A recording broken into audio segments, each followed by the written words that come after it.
Ngiyanibingelela futhi bazalwane namhlanje. My name is Enigma, Brother Enigma la eGauteng.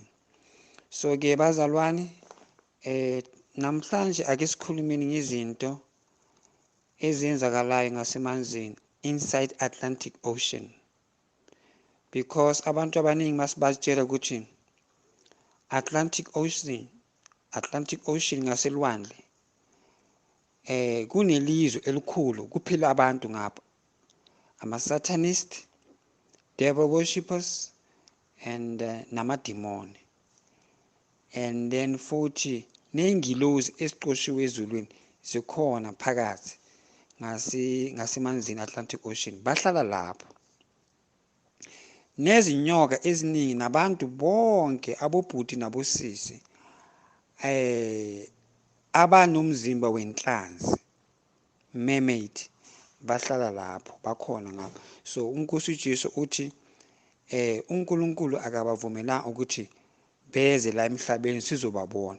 That's why baphelela emanzini, nakhona baphelela phakathi deep down ngapha ngasemanzini.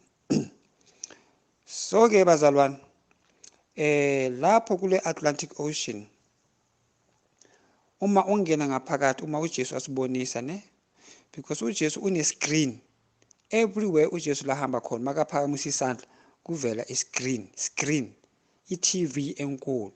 Makaphakamisa isandla nje iyavela i-TV enkulu, ubhekelele into le afuna ukubonisa yona. So ke ngapho ngasemanzini bazalwane kunelizwe, kunezindlu eziningi, and izindlu zalapho azifani nezindlu zala emhlabeni. Izindlu zalapha ngase-Atlantic Ocean ngaphakathi emanzini zifana nezindlu zalapha ezulwini. Sazwana bazalwane, because izindlu lezo ezingase-Atlantic Ocean zi-akhwe by the angels. Ingilozi lezo eziqoshwe ezulwini noSathane zikhona ngasemanzini, yizo ezi-akhe lezi ndlu lezo. So ba-akhe ngama-design wale ezulwini because bebahlala ezulwini, beba-akha izindlu ezulwini. So ke baqoshiwe noSathane. So mabafike ngasemanzini ba-akhe izindlu ezifana nalezo zasezulwini. Izindlu lezi ngathi amakhasela, mawuzibheka ngaphezulu zisharp, angiyazi ukuthi ngizathini ngesizulu, zisharp, zifana nomese ngapha ngaphezulu, zisharp ngapha ngaphezulu ingathi amakhasela, ngizasho kanjalo. Kuney'kontiri lapho bazalwane ezinhle, nezindlu ezinhle, nemoto ezinhle. Lezo moto lezo angeke ziphume ngasemanzini, zihlala lapho.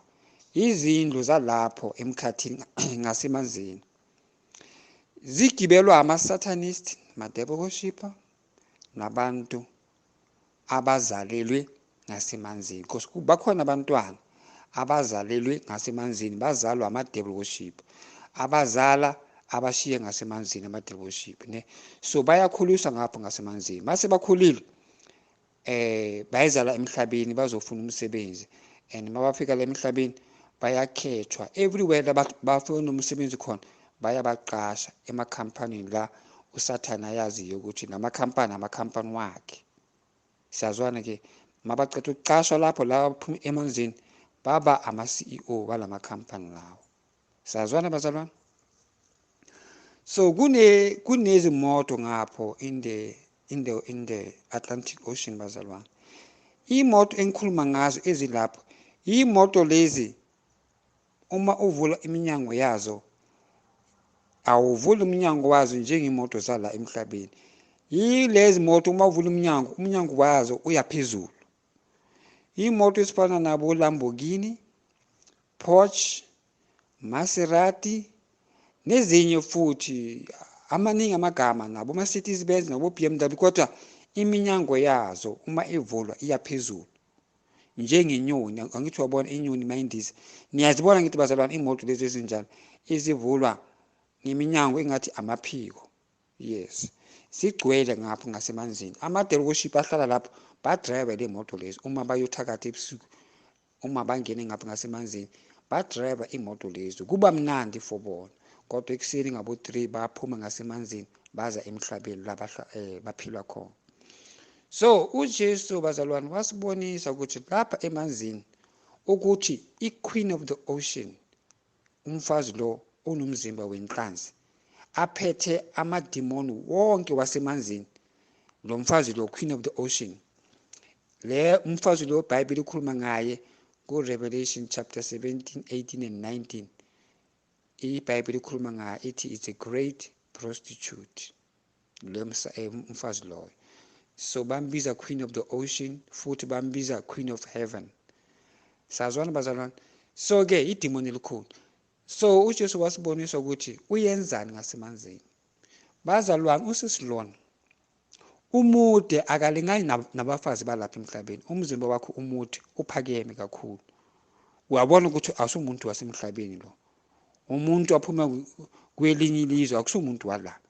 Kodwa ngasebusweni umuhle, unezinwele zabelungu kahle. Ufaka ibhodi because unamabele, ufaka ibhodi e-purple. So kusuka lapho ufake ama-bangles la ezandleni, ufake ijewelry, ufake ama-bangles, ufake ama-chain, ufake amacici. Siyazwana bazalwane? Yes. And then ke uJesu wasibonisa umfazi lo ahlale esitulweni sakhe. So kunama-devil worshipper lawo ahlala ngasemanzini, because kunama-devil worshipper ahlala emanzini abaphumi ngasemanzini, because kade kuwabantu abaphila la emhlabeni basebenzela uSathane. So bashone balokhu basebenzela uSathane, and kubo la kade bahlala khona amafamily wabo babafihlile, kade abayazi ukuthi bafihla ifake lo muntu lo osaphila kodwa ophila emanzini. Sazwana bazalwane? So-ke uJesu wasibonisa amadimoni, ama-devil worshipper ahlala emanzini baphethe ikere, scissors, baphethe ikere, bagunda inwele zalo sisi lo, bafaka ngasemabhokisini, bamgunda inwele, kodwa inwele zakhe bazalwane azipheli. Bamgunda inwele bafaka ngasemabhokisini, amabhokisi amaningi agcwala inwele zalo sisi lo. And usisi lo, Queen of the Ocean, inyoka, it's a dragon. Kodwa uyakhona ukuthi kube inyoka, dragon, achinje futhi kube umuntu, uphenduka into eziningi usisi lo, Queen of the Ocean.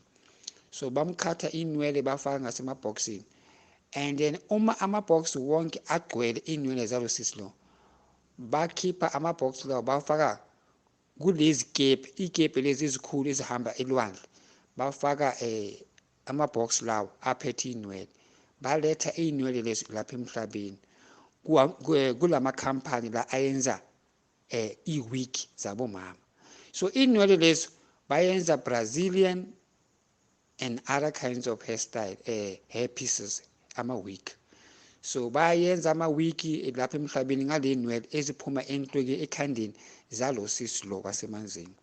So uJesu uyasibonisa ukuthi uyabona ukuthi inwele eziningi kanjani eziphumayo entokeni yalo sisi, amabhokisi amaningi agcwele.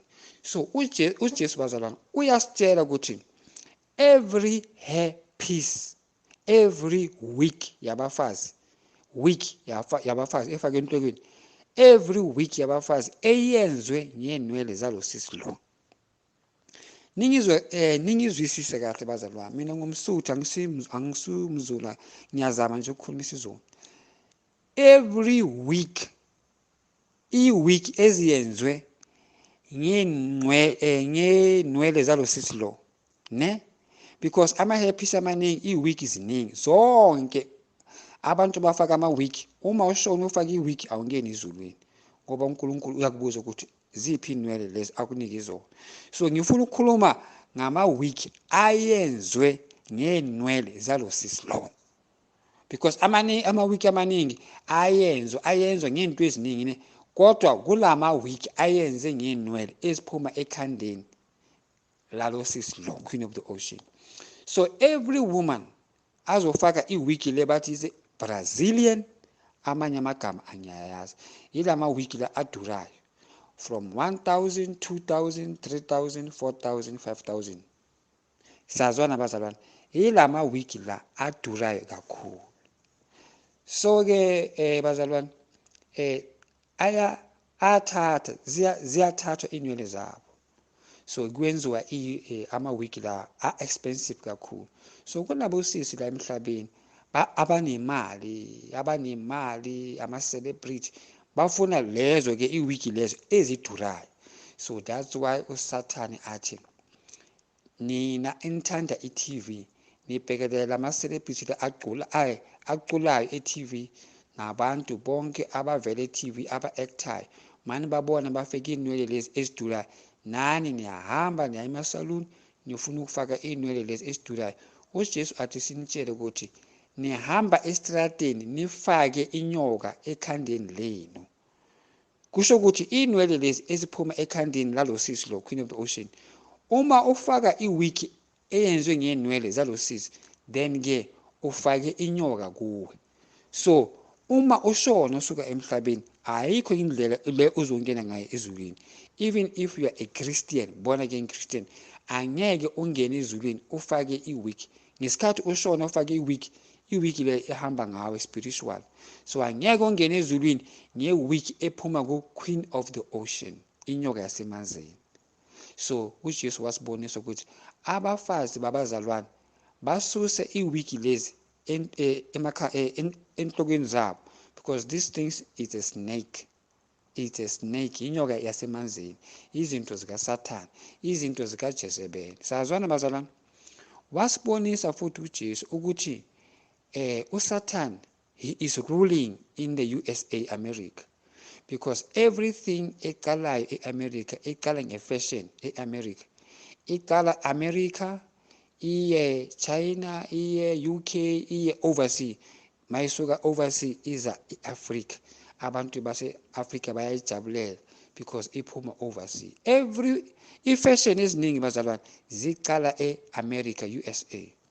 Kula uSathane, Queen of the Ocean, aqala ama-fashion wakhe khona e-America, because America is famous. Abantu bathanda i-America ngoba ingoma eziningi, ama-celebrity amaningi ase-overseas America, ama-movie amaningi ayenzwa overseas. That's why into eziningi ziphuma overseas America, USA. So ke uJesu wasibonisa ukuthi everywhere in the world la kuyenzwa khona beauty contest, Miss World, Miss South Africa, Miss Swaziland, Miss what. uJesu athi nikhuze nina bazalwane, nikhuze abantwana benu ukuthi bangangeni kulama-fashion lawo, bangangeneli lezinto lezi zikaSathane zokuthi bafuna ukuba yi-Queen of Miss World, Miss South Africa, Miss World, bafuna ukuba ama-princess nama-queen. uJesu athi sinitshele ukuthi i-queen yasemanzini, ama-queen wonke wala emhlabeni nama-princess, Miss South Africa, Miss what, lezo zinto lezo izinto zalosisi lo wasemanzini ngoba uye i-queen. So everyone afuna ukuba i-queen, Queen of South Africa, Queen of America, Queen of UA, Miss SA, Miss South Africa, what. So uJesu athi lezi zinto lezi zonke zabo-queen what, Miss what, izinto zalosisi lo, they are composed by this lady, Queen of the Ocean. Zize la emhlabeni lezi zinto lezi zize ngalosisi lo, leli demoni leli lasemanzini. So anyone afuna ukuba Miss South Africa, Miss Swaziland, Miss Nigeria, then you must know that bazokufaka i-crown enhlokweni bathi wena you are the queen, undlule bonke, umuhle, so uzaba queen, uzaba Miss Nigeria. In other words, they will put a crown on your head, so you become the queen of that country. So if you oba i-queen yale country ngale ngasemkhathini kunencwadi enkulu. Kule ncwadi le babhala amagama wabo Miss Country, Miss Nigeria, Miss Ghana, Miss South Africa. Kunencwadi enjalo ngasemanzini babhala amagama walabo sisi labo abaphume number 1 makwenza Miss what. Labo sisi labo kuthiwa this is Miss Nigeria. Labo sisi labo amagama wabo abhalwe ngasemanzini. Why? uJesu athi it is because the time bayenza leyo beauty contest bazokhona ukuzokhetha Miss Nigeria, Miss South Africa. uJesu athi ngalesikhathi leso balokhu bayenza izinto lezi, abagqokanga labo sisi labo, bahamba estagini la kugcwele abantu khona, la kugcwele amadoda nabafazi nabobaba nabobhuti nani bagcwele, kodwa labo sisi labo bahamba estage bagqoke nje the panties and the bra. So uJesu athi ngale ndlela leyo it is the way uSathane adlala ngabantu, because lo azophuma Miss Nigeria uzoba nemali, uzothola ama-opportunity amaningi eNigeria, ngithi. So labo sisi abaningi abajoyina lezi labo Miss Nigeria, Miss South Africa bafuna ukuba number 1 because bayazi ukuthi kune-advantage eziningi uma bangawina. So lo azowina uzothola konke okuzophuma kuleyo country leyo nemali eningi. Sazwana bazalwane? So ngalesikhathi benza i-beauty contest bagqoke panties and bra, imizimba yabo ibekwe nje ngaphandle. So everyone abhekelele i-TV the whole world bakhona ukubona kuleyo country makukhethwa Miss Nigeria or Miss South Africa. So uJesu athi labo sisi abagqokanga. Why bangagqokanga? Ngoba uNkulunkulu ubanikeze imizimba emihle njengabafazi. So imizimba leyo emihle ifanele umfazi omunye nomunye, usisi omunye nomunye, intombazana enye nenye, umzimba wayo omuhle ufanele ukuthi ubonwe yindoda le ezomshada. So labo sisi laba mabayenza i-fashion parade, i-beauty contest, bahamba estage bangagqokanga. So every man alapho kule ndawo abhekelele i-contest le or labo ababhekelele i-TV bakhona ukubona imizimba emihle yalabo sisi labo.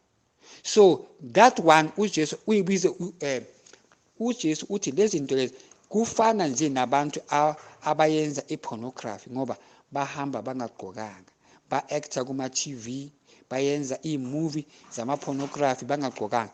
Nalaba abayenza i-beauty contest bahamba estagini bangagqokanga. Why? Bayenza intando yakaSathane because abagqokanga la babheke ukuthi bazothola khona imali ne-fame ukuba i-celebrity ne.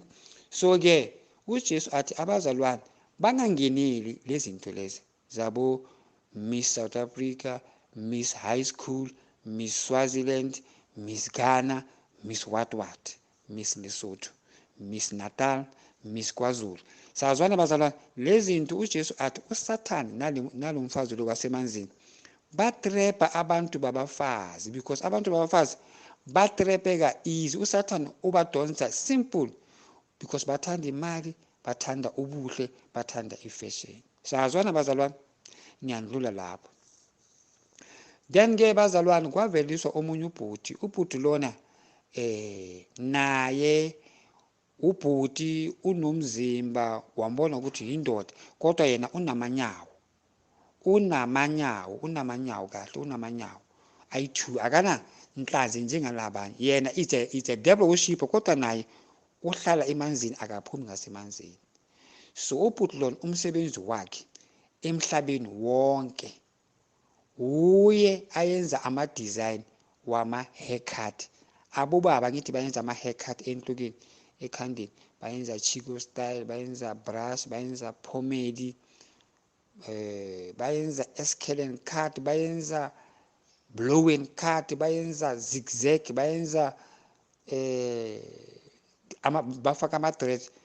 Every hairstyle yamadoda i-controller yileli demon lelo ubhuti lengikhuluma ngayo, ngithi unamanyawo umuntu aphelele, yena akana msila ofana nalo wenhlanzi. So uJesu athi huye ke huye lo aphethe ama-hairstyle wamadoda, because it is written in the book of Leviticus 17 or 16 or 18 ibhalile lapho ukuthi amadoda angayenzi i-haircut. Don't cut your hair on the side, ukuthi wena ukhatha inwele ngamasayidini ushiya inwele phakathi kwenhloko wenza i-hairstyle. So ke ubhuti lo bangasemanzini ama-hairstyle amaningi esiyabona avela ama-celebrity aculayo e-TV bayenza ama-haircut lawo ziphuma kulo bhuti lo, huye inkosi yalama-haircut lawo. ungaba overseas, ungaba South Africa, ungaba kuphi, anywhere la ukhona, ungaba umlungu, India, umuntu omnyama, as long uyenza haircut walama fashion lawo amahle kakhulu, yeah, they belong to kule demon lady.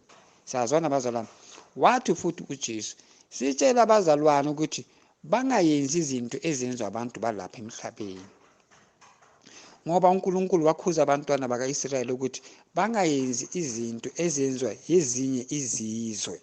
Siyazwana abazalwane, so uJesu athi sikhuza abazalwane abobrother emabandleni ukuthi bangayenzi izinto ezenziwa abanye abantu balapha emhlabeni. Uthola ukuthi ubona abafana bahamba estradini bafake amabhokadi, amabhuluko wabo ne, kodwa lamabhuluko lawo bawanciphisile, bawamukise phansi, kuvele ama-underwear ngapha ngasemva, ubhuluko buyele phansi, bathi ifashion. Akabekanga ubhuluko bakhe kahle ngebhandi, bafaka amabhuluko, bafaka ibhandi, then bamukisa amabhuluko phansi, kuvele ama-underwear.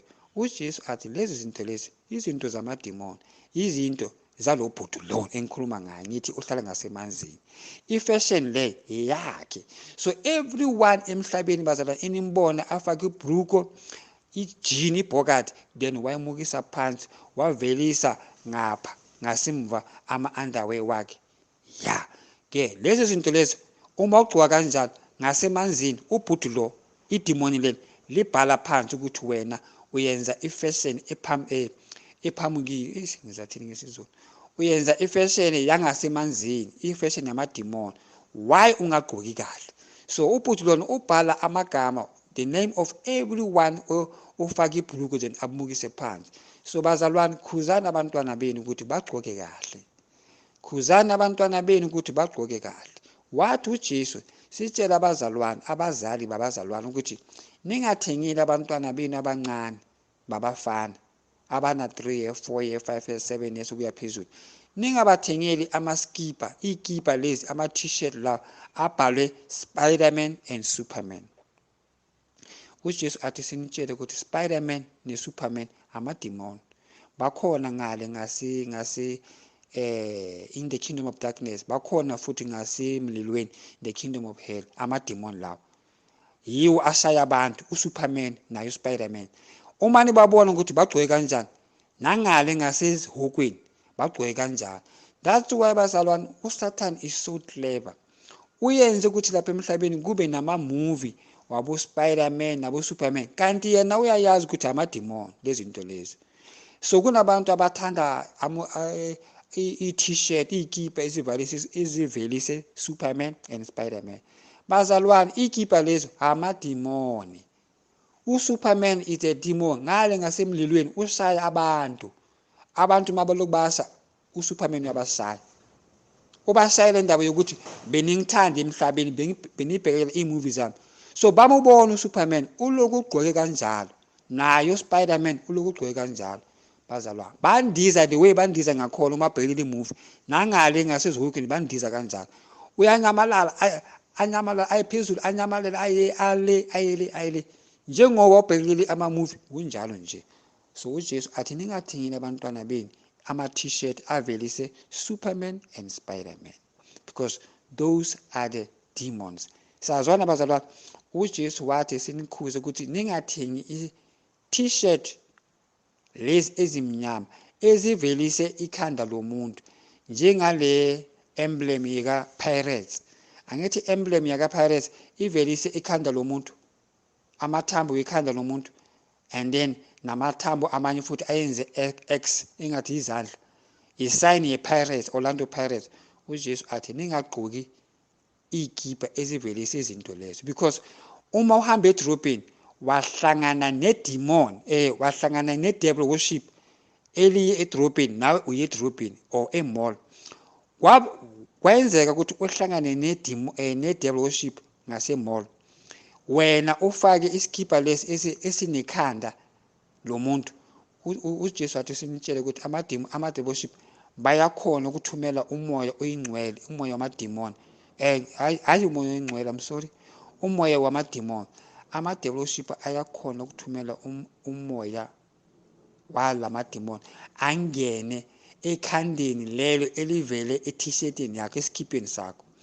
So uma umoya omubi ungena kulelo khanda lelo elisesikipeni sakho, wena uma uhamba emall uzoba serious. Uma ubona abantu uyakwata, abantu baloku babheka isikipha leso, uyakwata, uyababuza ningibhekeni, ufuna ukulwa, kanti awusicontrol. Ama-devil worshipper bafake umoya omubi kulelo khanda elivele esikipeni sakho esivelise ikhanda lomuntu, eskull. So uJesu athi anyone afaka isikipha esivelise skeleton, once uhlangana ne-devil worship, lizofaka umoya, lizothumela umoya ungene kuleso skeleton esisesikipeni sakho.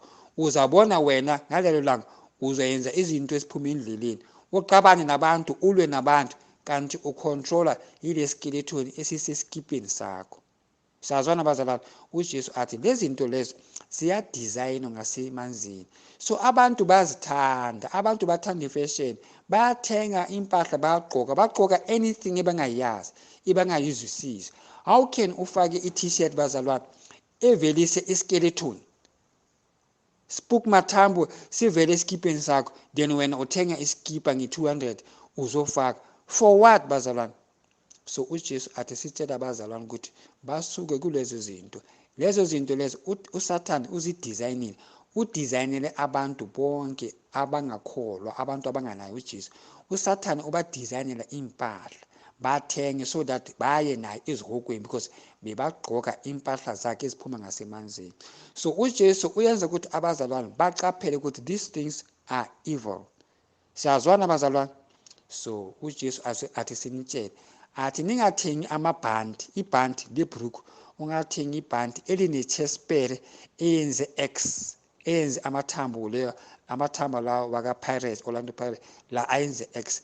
uSathane athi lezi zinto lezi, uJesu athi lezo zinto lezo zidizayinwe ngasemanzini. Those are the product of Satan. So uma ugqoke izinto emzimbeni wakho, ugqoke izinto ezenziwe ngasemanzini babhala igama lakho ukuthi wena uthanda izinto zobumnyama, so that wena bakuyenza i-devil worshipper, but hayi lo andizayo, hayi lo athakathayo, kodwa bayakumaka ukuthi wena you are one of them because uthanda ifashion yabo. Siyazwana bazalwane, uJesu ufuna siphile impilo engcwele, because uJesu all the time bazalwane makakhuluma nathi uthi sitshela abazalwane ukuthi i-rapture iyeza anytime. So leyo ositshela yona mihla ukuthi i-rapture izosimangaza, izoza anytime. Thina sizobona imvula ina kakhulu ngomoya obusuku, besisitshela ukuthi hayi siyayazi imvula iyana every month, iyana nganendlela. uJesu athi naye uzoza kanjalo, angeke sikholwe. So uma afuna ukuzolanda ibandla lakhe, labo abazotholwa bagqoke lezi zinto lezi zobumnyama bazosala, ngoba umoya ongcwele angeke abathathe. Sazwana bazalwane, masigqokeni ngobungcwele bazalwane. My name is Enigma.